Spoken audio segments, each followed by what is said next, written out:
porque a gente percebe que não é algo que brotou, né, do nosso poder legislativo. Foi algo que foi imposto para a gente. Então, tudo que é imposto fica muito mais difícil, né, da gente conseguir implementar de fato. Tanto que a Lei Geral de Proteção de Dados ela foi publicada em 2018, mas ela só começou a viger em 2020. Então, a gente teve 2 anos, né, de vacácio legis, que é um tempo muito diferente do comum. Normalmente, as leis são publicadas e passam a viger logo, né? Então, a gente teve esse intervalo de 2 anos, justamente porque se sabia que as empresas, os prestadores de serviços, as instituições públicas não teriam como se adequar em tão pouco tempo. E é interessante que mesmo com esses 2 anos, sabe, a gente ainda teve mais 1 ano para a implementação da Agência Nacional de Proteção de Dados, que só começou a valer ano passado e que ainda está sendo implementada. Então, a gente não tem, de fato, ainda aquele olhar de exigência da LGPD como já deveria existir desde 2020. Mas não é sobre isso, né? Isso aí é só aquelas fofocas iniciais, para a gente saber onde é que a gente está pisando. Eu aperto onde, gente? Aqui? Eu não sei mexer no sinal treino, não. Pra cá, do lado. Vira pra cá. Eu sou professora das antigas, aquela que aperta assim, não. Então, a Lei Geral de Proteção de Dados, a Lei Geral de Proteção de Dados, ela tem como ponto de partida a privacidade de dados. Então, ela precisa, né, ela pretende que a gente proteja os dados das pessoas que nos forneceram para a prestação do serviço. Só que é muito interessante porque quando a gente fala da necessidade de proteção de dados de outro, a gente, na verdade, está falando da nossa proteção de dados. E mais do que isso, a gente está falando de uma mudança cultural.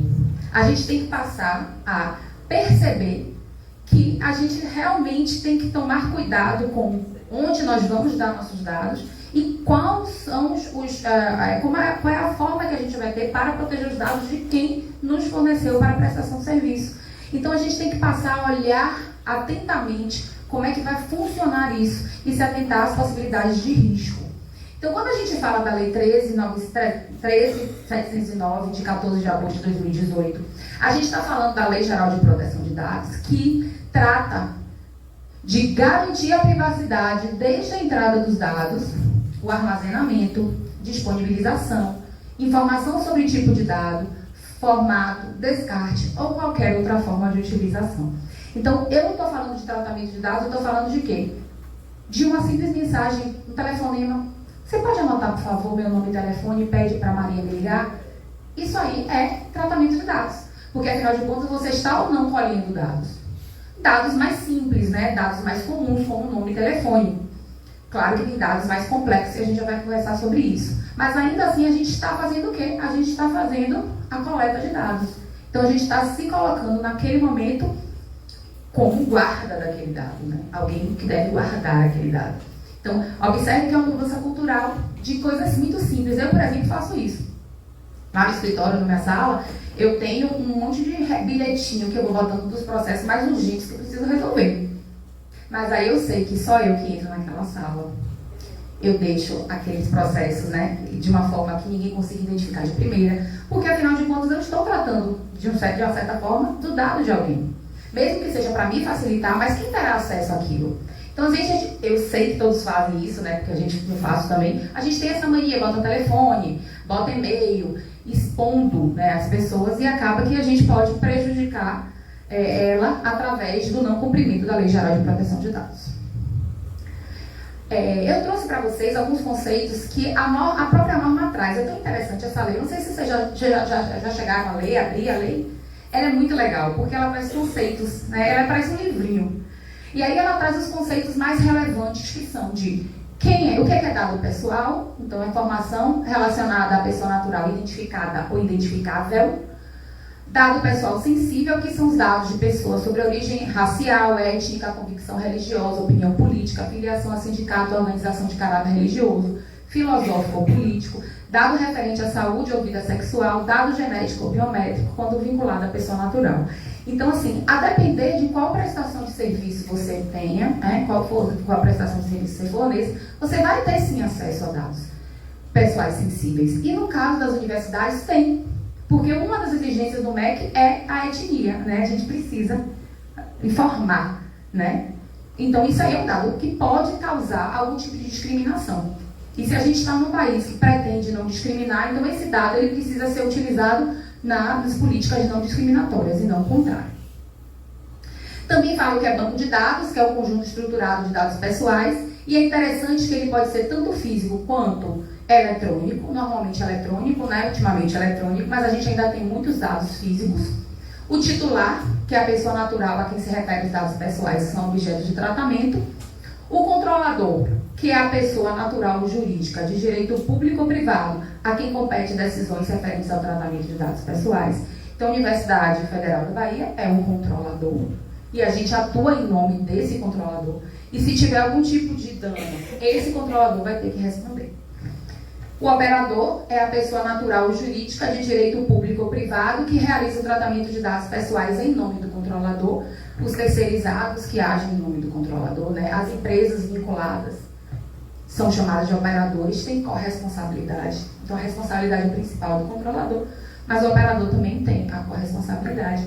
E o encarregado de dados, que é a pessoa indicada pelo controlador e operador para atuar como canal de comunicação entre controlador, os titulares de dados e a Autoridade Nacional de Proteção de Dados.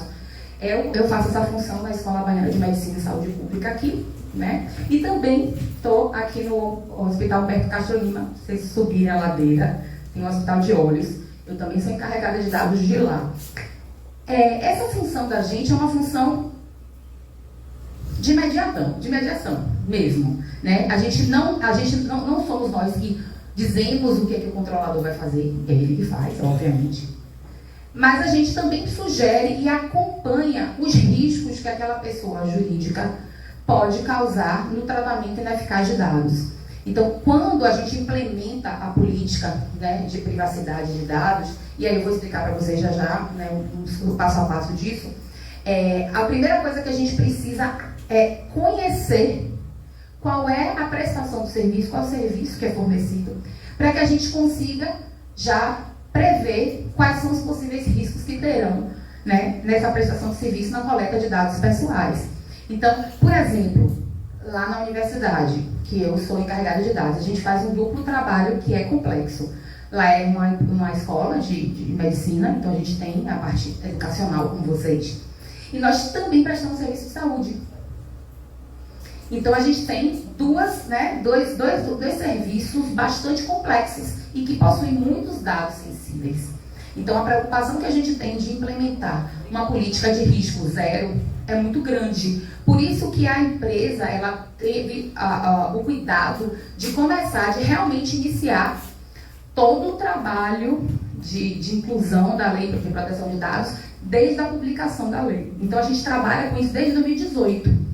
Mesmo a lei só entrando em vigor em 2020. A gente já tinha feito, quando ela entrou em vigor, a gente já tinha mapeado, a gente já tinha analisado os riscos, a gente já tinha feito todo um trabalho, né, de aculturamento dos empregados de lá para que eles conseguissem entender a importância dessa proteção de dados. Então, eu sei que aqui nas universidades públicas está tendo movimento, né, mas infelizmente o nosso poder, nosso Estado ainda é muito, e o Estado que eu estou falando, né, União, todo mundo, né, todos os Estados, a gente ainda está muito aquém. Foi feito um levantamento que só 30%, né, do poder público conseguiu se adequar à LGPD. É muito pouco. É muito pouco. E vocês têm uma oportunidade de fazer a diferença. Então, como eu falei para vocês, tratamento é toda operação realizada com dados pessoais. Muitas vezes a gente acha que o tratamento ele é só no armazenamento ou só no compartilhamento, mas não. A gente fala de tratamento de dados quando a gente fala de coleta de dados, quando a gente fala de processamento, análise. Processamento é muito comum quando a gente coloca ele em um sistema, coloca ele em uma planilha, analisa esses dados para saber se realmente são dados necessários para a prestação daquele serviço. Quando a gente compartilha, esse compartilhamento ele pode ser interno ou externo. Claro que o interno é muito mais seguro, né, porque você está dentro de uma mesma empresa, de uma mesma instituição. Mas a gente faz compartilhamento externo sempre. Ministério da Educação. Tem como? Como é que uma empresa, uma instituição de educação não tem essa relação com o EMEC? Tem que ter. Quer ver algo que é muito comum também, não para vocês, mas para as empresas em geral, é social. Vai pagar o trabalhador todo mês, tem que ir lá, transferir dado. Tem que informar para, né, as instituições, enfim. Então, tudo isso é compartilhamento. Hoje em dia, uma das exigências da própria Lei Geral de Proteção de Dados e da maioria das empresas e instituições é que nos contratos que você tenha com outros órgãos ou, né, instituições, já tem uma cláusula de privacidade. Eu não sei se vocês já observaram isso, né, que aquela empresa, que aquele órgão deve ter uma privacidade, deve ter também um cuidado com a privacidade. O armazenamento, né, que é a guarda desses dados. A gente sabe que alguns dados têm prazo legal para ser guardado, então você tem a obrigatoriedade de guardar por 5 anos, por 10 anos. No caso de prontuário médico, por exemplo, são 20 anos. Então você tem que guardar, não é opção. Você tem que ter. Diga. Em relação ao prontuário médico, já existe um novo estudo que não pode ser descartado, principalmente as provas universitárias. Ainda tem isso, mas assim, a lei determina que são 20 anos e a gente não pode nem escolher, né? Mas assim, então existe, por exemplo, vestibular, que vocês fazem agora pro Enem, né? Só o Enem? Ou tem algumas que fazem vestibular próprio? Faz? Vestibular, a gente tem que guardar por 5 anos. O processo seletivo. Teve um caso muito interessante lá na Baiana, que uma menina fez o processo seletivo e ela não passou. E aí ela ligou pra gente pedindo pra excluir o nome dela. Porque o titular tem direito de pedir exclusão dos seus nomes, né, dos seus dados. Só que a gente não podia excluir. A gente podia excluir alguns dados. Mas eu não podia, por exemplo, excluir nem o nome do CPF dela, porque eu precisava vincular aquele processo seletivo. Então a gente, obviamente, atendeu o pedido dela até onde a gente podia, né? Que é os dados que não eram obrigatórios de serem exigidos para que custasse o processo seletivo no MEC, né? Então, enfim, são coisas que vão mudando e que a gente vai pensando que a gente não tinha até então imaginado a importância disso, né? A reutilização é, dentre as hipóteses, a mais complicada. Porque o que é reutilizar? É você usar de uma outra forma. Só que uma das funções, né, um dos princípios básicos da LGPD é que você tenha transparência e que você informe tudo que você faz com os dados para o titular. Então, para eu reutilizar esses dados, eu vou precisar que o titular seja o quê? Informado e consinta. Então, é importante que isso esteja bastante presente na nossa mente, porque a gente faz involuntariamente. Eu brinco sempre, né, quando eu dou algum treinamento lá, principalmente na Baiana, aqui lá na Baiana, o povo tinha uma mania o povo do RH achava que era Tinder, que era casamenteiro, sabe? Sabe aquele povo que gostava de casar? Aí fazia assim, ó, gostei dela, ela é bonita, né? E fazia, ela é solteira, sabe? Já fofocava. Só que quando você informa seus dados para o RH, que você é solteiro, que você é casado, é por conta de uma exigência legal, não é para você arranjar namorado. Então a gente brinca, a gente não pode, agora você tem que perguntar, ó, uma pessoa ali que te achou, né? Bonita, e aí? A pessoa pode dizer, ó, não, tudo bem, diga que eu sou solteira, ou então fala assim, ó, pelo amor de Deus, não, né? Então a gente precisa ter esse consentimento, até para isso, até para arranjar mais namorado para os outros. Por quê? Porque não é, né, a função, não foi para aquele motivo que ela forneceu os seus dados pessoais, tá? Então essa reutilização é muito importante da gente repensar o que a gente pode fazer ou não com os dados. E por fim, isso aqui, é a eliminação. E aí eu brigo com o povo do jurídico, porque se tem um povo que não gosta, amarrada nos papéis, amigos, é um negócio assim. E a gente, por que a gente vai ficar com coisas do arco da velha que não tem mais funcionalidade? Claro, se for algo que precisa, um prontuário, tudo bem. Mas um papel, olha, a gente fez outro dia uma reforma lá e descobrimos o papel da década de 70, assinado pelo governador da época, Antônio Carlos Magalhães. Um papel, escrito à mão. Depois que jogou fora, eu falei, gente, ela quer botar no museu, não precisa nem jogar fora, na hora da confusão. Por quê? Não é não? Mas imagine, o que a gente não guarda? Um bilhetinho, uma coisa assim, não me lembro nem o que era, mas era um bilhete e falei, gente, isso é um absurdo. A gente tem a mania de guardar o que não precisa e muitas vezes a gente acaba não tendo condições de guardar o que precisa. Então, a eliminação também faz parte da Lei Geral de Proteção de Dados, tá? Observando previsão legal, né? Observando a importância e a necessidade disso. Esses princípios são os princípios trazidos na LGPD e sempre quando eu falo sobre ela, né, a gente começa a conversar sobre ela, eu gosto de trazer, porque se a gente entende eles, a gente entende tudo. a gente consegue perceber por que ela existe e a gente começa a refletir o nosso trabalho através, pelas lentes da LGPD. Primeiro ponto que a gente precisa entender é a finalidade da prestação do nosso serviço. Para que eu quero? Eu vou prestar serviço de quê? Eu vou pintar isso aqui, vou pintar essa sala.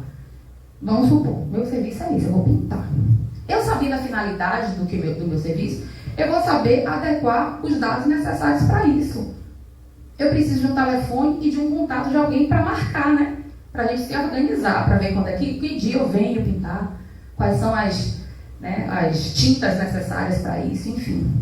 Mas eu não preciso de outros dados pessoais, porque não existe a necessidade de mais dados para isso. Então a gente faz esses três como um combo. Eu analiso minha finalidade, eu vejo quais são os dados necessários, os dados importantes para aquilo, e eu só pego os necessários. Os extras eu vou estar fazendo algo que vai me custar, que vai me possibilitar, não digo custar, mas possibilitar uma exposição desnecessária. Então a gente não deve pedir nada além. Eu estava outro dia fazendo uma análise dos documentos de uma empresa, e aí eles mandaram Forms, Google Forms. E no Google Forms, era uma pesquisa da empresa, mas era uma pesquisa simples. Perguntava nome da mãe, nome do pai.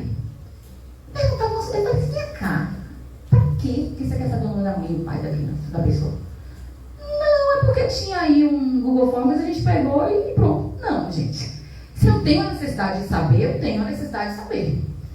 Mas não tenho, tiro. Mas eu preciso identificar que João é João. Então, peço algum documento, um documento específico, para que eu faça esse link de identificação. Eu não preciso pedir CPF, RG, e PIS, não. Um só. Então, é importante que a gente veja a finalidade, adeque e também só peça o que for necessário. Outro princípio trazido é o livre acesso. Esse livre acesso é de quem? Do titular. Se eu sou dono de algo, eu tenho que ter livre acesso ao que eu tenho. Então, o titular, ele pode sim perguntar a gente, qual é o meu? Que dado meu está aí? O que você está fazendo com o meu dado? É dele. E a gente também é titular de dado. A gente pode receber uma ligação inconveniente de um banco que a gente não tem relação e falar, não entendi. Por que você está com o meu dado? Eu quero que exclua. Porque, afinal de contas, a gente não tem uma relação, então não tem por que ter esse vínculo com eles. E isso é um princípio muito importante que já é muito usado na GDPR lá na Europa. Então, lá na Europa, falou e é meu dado. Outro é a precisão. Ou seja, eu preciso estar com os dados o quê? Atualizados, gente? Precisos, corretos. E aí, toda vez que eu falo sobre isso, eu me sinto mal. Por quê? Porque eu sou aquela pessoa que guarda um monte de telefone inútil.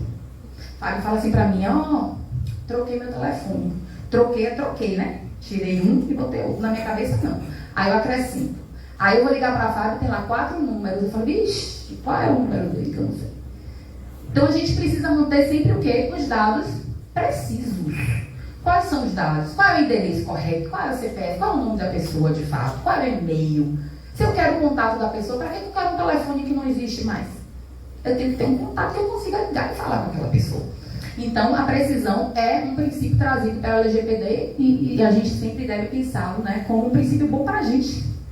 A transparência, que é você saber, e a gente vai ter até uma palestra sobre transparência, Então, a gente precisa saber que é preciso conversar e dizer o que está acontecendo para o titular o tempo inteiro. Teve um vazamento de dados, eu tenho que contar. Teve algum tipo de segurança, eu tenho que falar. E isso é importante porque pode parecer que não, mas a gente mantém uma relação de confiança. Porque eu sei que se tiver alguma coisa, ela vai me dizer. E a confiança é importantíssima, por isso que a transparência está aqui.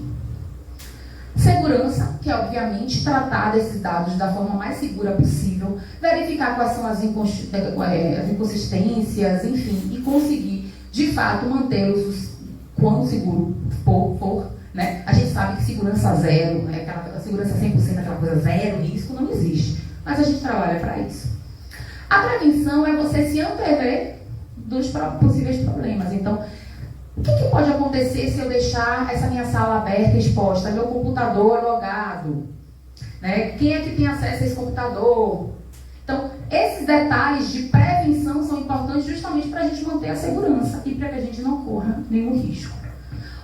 Por óbvio, né, mas se está aqui na lei é porque não é tão óbvio assim, a não utilização de dados pessoais para discriminação. É incrível, né? A gente vive num país onde a gente precisa colocar na lei que não se pode usar os dados pessoais de alguém para discriminá-lo. Mas é o nosso nono princípio. E, por fim, a responsabilidade, a possibilidade de responsabilização e a necessidade de se comprovar que está se fazendo um trabalho de ampliação e de inclusão da Lei Geral de Proteção de Dados naquele local. Então, não basta, a gente brinca que não basta fazer, tem que parecer. Então, evidências de treinamentos, mapeamento de risco, documentos de análise de risco, tudo isso a gente precisa ter. Vocês estão fazendo? Não precisa. Então, vai ter que ter, né, uma relação de todas as atividades que tenham dados, se tem risco, se não tem risco, o que é que você pode fazer, o que é que você está fazendo para que aquele risco não aconteça. Então, isso tudo vai ter que estar em relatório e a Agência Nacional de Proteção de Dados pode fazer esse pedido a qualquer momento. Certo? Que é justamente isso aqui, que é o compliance, né? Que é a parte que a gente trabalha para que a gente não tenha problema algum com a Lei Geral de Proteção de Dados, nem com a NPD. Então, primeiro a gente tem que saber quais são os dados internos que o cliente utiliza. O que é que aquela pessoa utiliza como dado? Em quais atividades ela utiliza? Todos os setores têm acesso àqueles dados? Aqueles dados são dados que são disponibilizados em sistema, eles estão em um documento físico. Então a gente tem que conhecer quais são esses dados internos. Também como e onde eles são armazenados. Eles são armazenados em nuvem, num sistema que é um sistema seguro, é um sistema que tem ligação com outros sistemas. Quem faz o sistema? Por exemplo, eu uso muito o WhatsApp. Todo mundo, né? Brasileiro ama o WhatsApp. E eu passo documentos pelo WhatsApp. Só que a gente não tem gerência sobre o WhatsApp. Então, o que é ideal? Se eu passo algum documento de alguém que tenha dado pessoal, passei para você, você pegou o documento, apaga. Eu apago você. E guarda em um lugar mais seguro. É o que a gente recomenda, por exemplo, né? Dando um exemplo de que é importante onde eles são armazenados. Também identificação das políticas e mecanismos de segurança utilizados para a proteção. Quais são as políticas de proteção que a gente tem dentro da empresa? Não tem nenhuma, tem que fazer. Quando vocês entram hoje em qualquer site tem lá política de privacidade, aceita os cookies. É todo mundo aceitando o cookie. Vai lá aceitar os cookies. A gente aceita a cookie, então a gente pode estar vulnerabilizando ou não, né? Depende muito do site, depende muito das pessoas, da intenção daquelas pessoas, a gente tem que ficar de olho. E a gente sempre vê lá política de privacidade, política de proteção de dados, política de segurança da informação. E essas políticas, se os órgãos não tiverem, vão ter que ter. E por que eu digo os órgãos?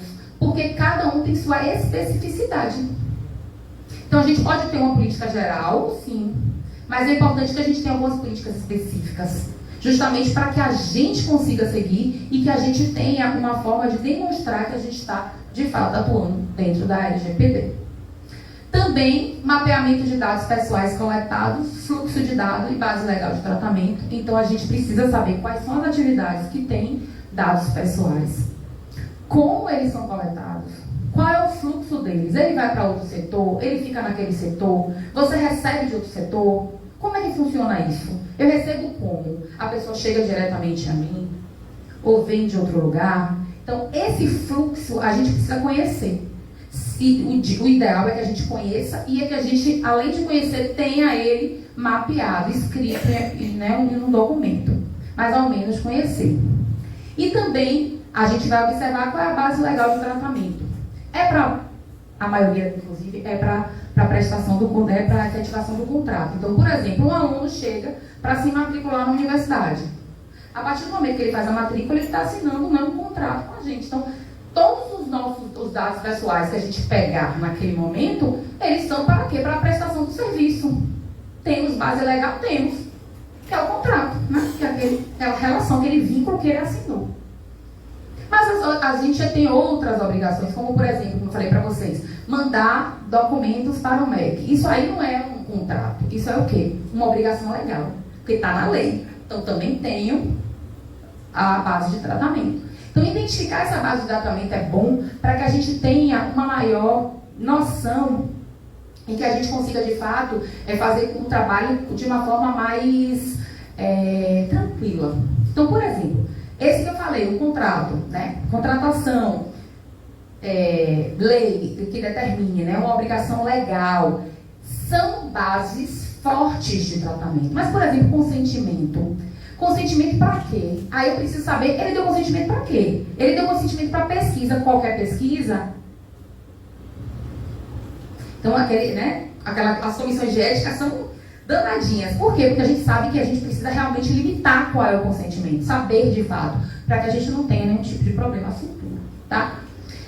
A gente precisa também da identificação dos fornecedores, parceiros de empresas conveniadas, enfim, para saber se elas estão adequadas à LGPD. Todas elas precisam fazer essa adequação. E identificação dos sistemas de compartilhamento de dados realizados, para saber se a gente está fazendo de forma segura ou não. Então, esse aqui é o passo a passo inicial para que a gente implemente a LGPD na empresa. Ou, enfim, né, na instituição. Para finalizar, eu falei para vocês que ia ser breve, a gente tem alguns riscos. Esses riscos, é engraçado que eu coloco os riscos financeiros, mas a gente tem outros riscos bastante gravosos, que são advertência, ótimo, né? Melhor dos riscos. Fez errado, vou ajeitar aqui. Beleza, né? Isso aí tá ok, a gente ajeita, tá certo.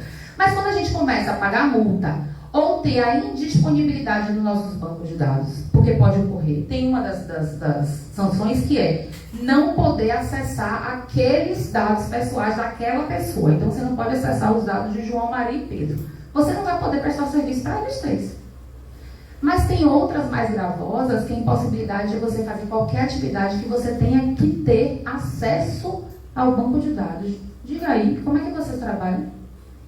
Como é que uma pós-graduação vai funcionar se você não tiver acesso aos dados pessoais dos seus alunos nem dos seus professores? Não funciona. Então, quando a gente fala dessas sanções administrativas e desses riscos, a gente está falando, obviamente, de situações bastante gravosas, né? De situações onde não existe nenhum tipo de compromisso com nada, inclusive com a LGPD, que não é o caso da gente, porque a gente, mesmo não tendo, muitas vezes, seguindo à risca a Lei Geral de Proteção de Dados, como a gente já trabalha com questão de qualidade e de ética, a gente já sabe coisas que a gente intuitivamente não pode fazer, né? Então, obviamente que essas sanções mais gravosas são sanções para pessoas que não estão nem aí para nada, estão vivendo vida louca, como fala o povo, né? Os mais jovens. Então, não é o nosso caso, mas é possível que isso aconteça.